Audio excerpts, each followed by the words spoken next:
What's better today? And welcome to the Leadership Advantage podcast by Dr. John Kenworthy.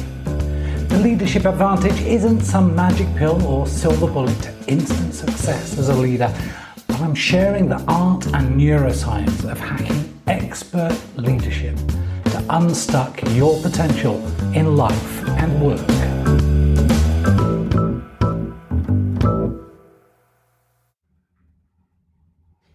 Hey there, this is John and welcome to this episode of the Leadership Advantage, Finding Your Goldilocks Zone.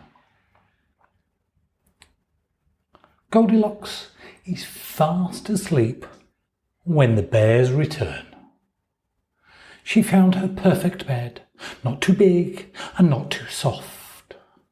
After eating her fill of the perfect porridge that wasn't too hot and wasn't too sweet, Goldilocks had tested the beds upstairs and fell into a deep sleep.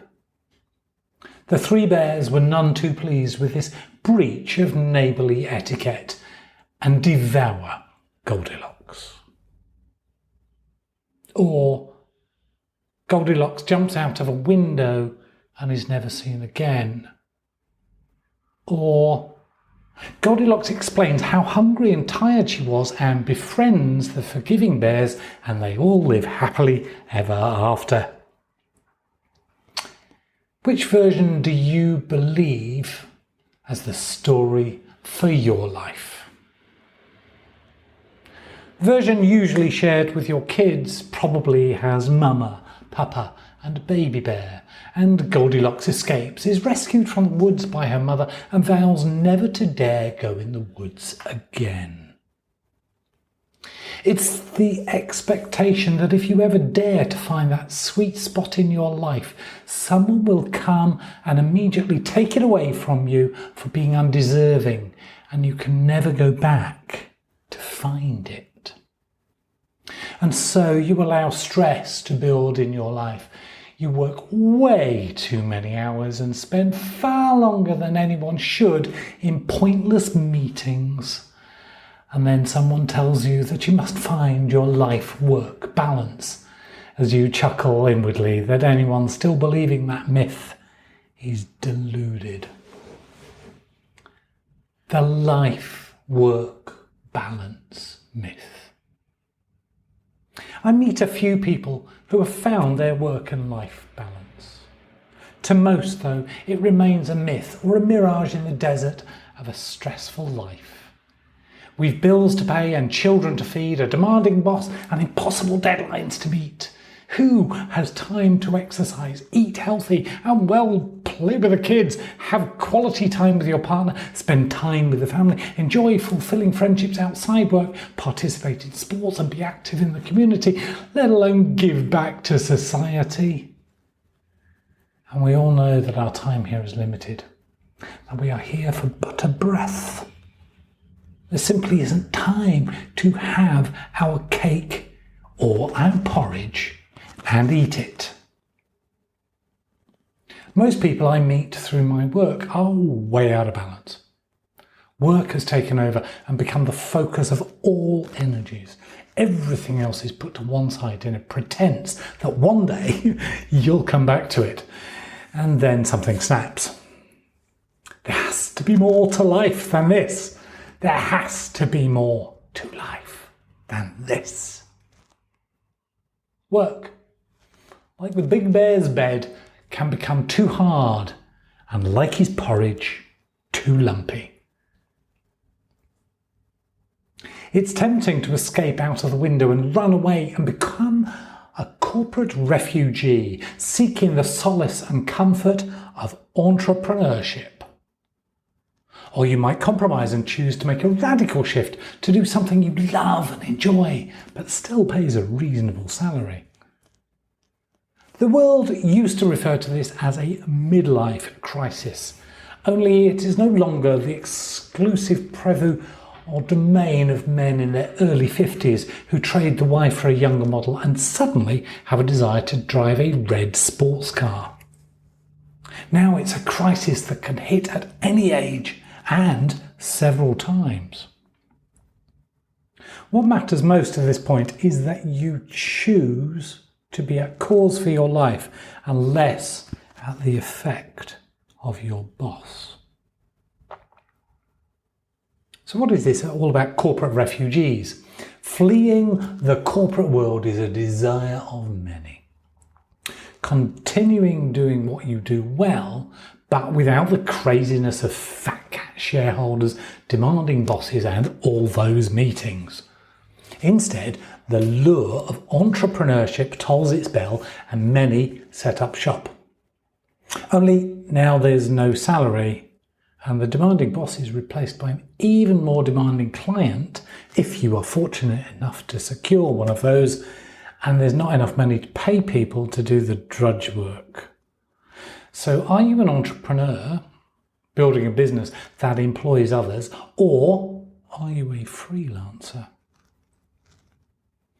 I get to meet an increasing number of young entrepreneurs who have followed their passion and their desire to set up in business as a means of avoiding the corporate rat race, only to find that daddy's generosity does have an end point, and suddenly the overheads and burn rate are too much to bear.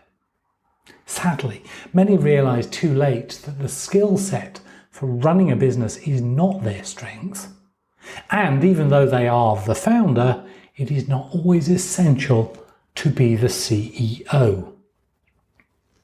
With bills to pay, many corporate refugees return within 2 years.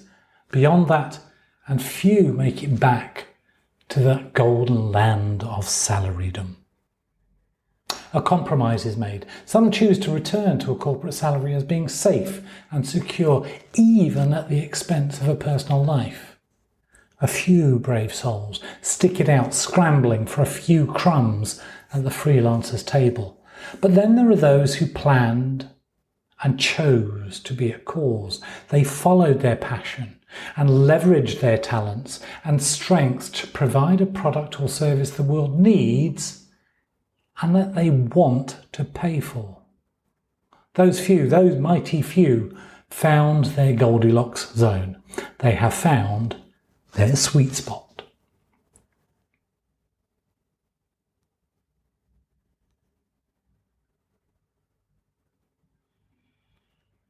So how do you go about finding your Goldilocks zone? This Goldilocks zone is that sweet spot, that place where 4 parameters cross. It's what I'm good at, what I love to do, what the world needs, and what I get paid for. It's based on the Japanese concept of ikigai, or reason for being. You can find your Goldilocks zone in corporate work or in a small business, perhaps a charity or an NGO. It's that place where passion meets profit and talent meets a need. Let's take a brief look at each of the 4 parameters and how you can choose to be at cause for your career or business and find your own Goldilocks zone. So we start with, what am I good at? Do you know what you are good at doing? Do you know your talent? Surprisingly few people know their own talent. If I were to ask you now, you might struggle to reply. Sure, there are some things that you know that you do well, but is that a talent? Is it a real strength?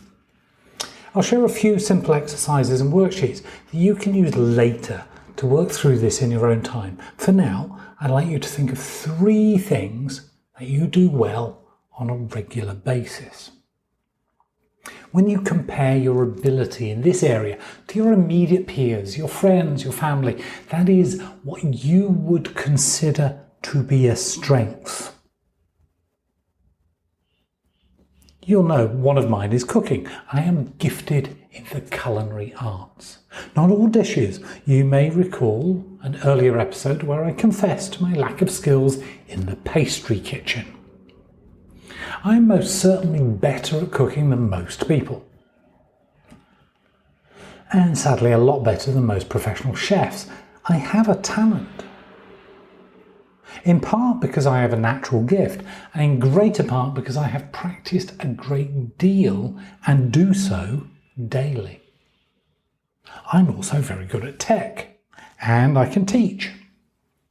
These you already know about me, but what about you? What do you do better than others? Perhaps more rapidly, perhaps to a better standard? Make a mental note for now and a proper note later on in the worksheet. Now we know what you're good at. Let's see what you enjoy. What do I enjoy? Well, there are plenty of American Idol contestants who had a great deal of passion and little talent. William Hung comes worryingly back to my mind, but there have been plenty more. The reality TV series loved to focus attention on contestants who were loud and proud and utterly tone deaf. But they were passionate, and that passion drives people to do crazy things as well as good things. Let's consider what you thoroughly enjoy doing. For me, I love to cook. It's my relaxation and time of innovation. I can play in my mind and have fun when I cook. Even under stressful conditions, I still love the challenge, which highlights for me something else I really enjoy, a challenge. Not too much, not too difficult, but stretched just beyond my comfort zone. And I love the aha moment, when someone I'm coaching achieves a breakthrough. Just for a while, I can enjoy the feeling of being a part of that breakthrough. So, my three: I thoroughly enjoy to cook, I love a suitable challenge, and I love helping people achieve those breakthrough moments. What about you? What do you get? That rush of love, that proudful moment, a deep desire to repeat and make a difference.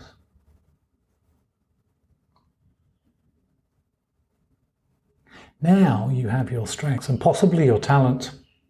How do these fit in what you thoroughly enjoy to do? So what does the world need that fits your strengths and passions? What the world needs now is love, sweet love, in the immortal words of Burt Bacharach. It's great to know what you are great at doing and that you would enjoy doing it. But perhaps the world simply isn't ready for it. It will save you a lot of time and a great deal of heartache if you figure out what the world needs that you can and would enjoy doing. See, there are two important days in your life. The first is when you were born. The second is when you find out why. And I have some wonderful news for you. There is definitely someone somewhere who needs what you can do for them. And when you love to meet something that the world needs, you have found your mission in life. You have had your second day. I know for sure that the world needs to eat, and they need to eat more healthily. I think you'll agree. Since I love to cook and I am decently good at it, I could, for example, set up a soup kitchen, a restaurant, a cafe. Or I could work for a company that does that.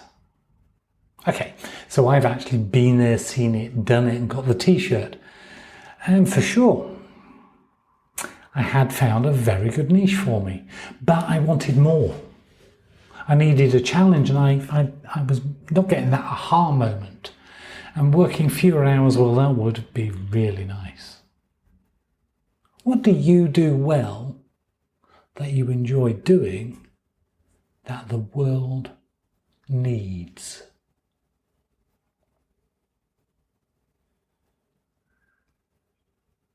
And now I'm going to tell you to forget about what the world needs and focus on what they want. Because the slightly more important question is not what it needs, but what they want and will pay for. A lot of my own work is in leadership development, as you'll know. What I always find fascinating is that it is never the people in the workshop room who need this training the most. They always tell me that their bosses should be on this program. And there are plenty of frustrated inventors and innovators in the world. Think of Polaroid Polar Vision, a forerunner of video, Google Glass, New Coke, the Apple Newton, DeLorean cars, Betamax, and the Ford Edsel. Watch any Shark Tank or Dragon's Den show and often young and always enthusiastic entrepreneurs pitch their fantastic, life-changing product to the completely unenthusiastic response of would-be backers. You know, people will pay for something that they want, which may not be the same as what they need. For example, people will pay to eat a burger and fries knowing that this is not good for them. People will buy and use a PMD instead of walking, even when walking is a better choice for their good health and life. They don't need a PMD, it's just fun, faster and easier. So indeed, the world needs to eat more healthily, but do they want to, and will they pay for it? Which neatly brings us to the fourth element in finding your Goldilocks zone, what you can get paid for. It's very, very laudable to have a clear mission that you are passionate about, using your strengths and talents that you love to use to provide something that the world needs. But who will pay your bills?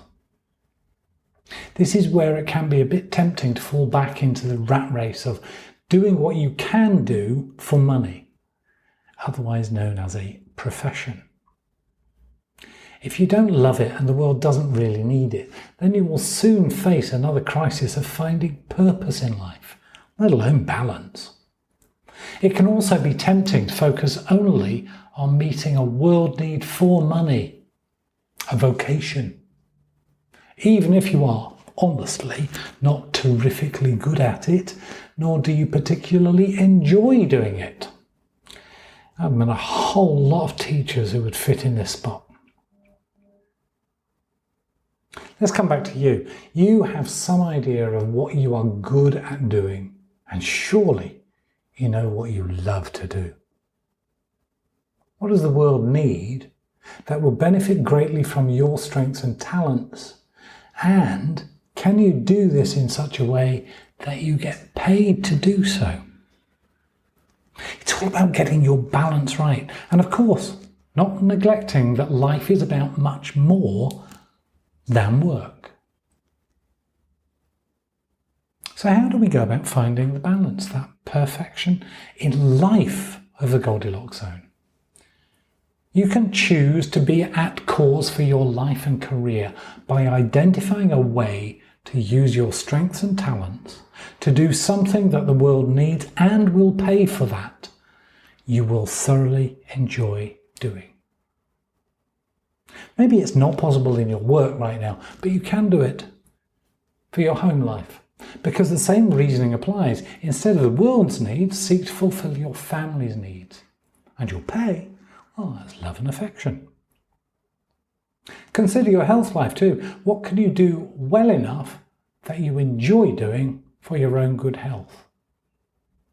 Your spiritual life, your personal development life. Ultimately, find your Goldilocks zone for all 6 areas of your life. Your work or career, your personal development, your family life, relationships, spiritual life, and your health and well-being life. When you find your Goldilocks zone, it will become effortless to keep it in balance. I've created a couple of worksheets for you to help you find your Goldilocks zone. To get these, you'll need to log into the vip.advantage.online with your Simplero ID and password, and you'll be able to access these for free. And if by any chance you haven't got your Simplero ID yet, just register for free by following that same link on the show notes. using the same email address as I sent your email, and then you won't get two sets up. Share this with a friend, somebody you know who needs to find some balance in their life. Be blessed. Enjoy a fantastic week ahead.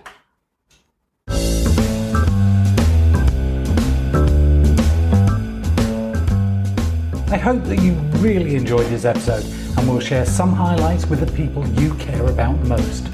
My team and I are working on a series of exciting new projects in this art and neuroscience of hacking expert leadership to unstuck your true potential in life and work.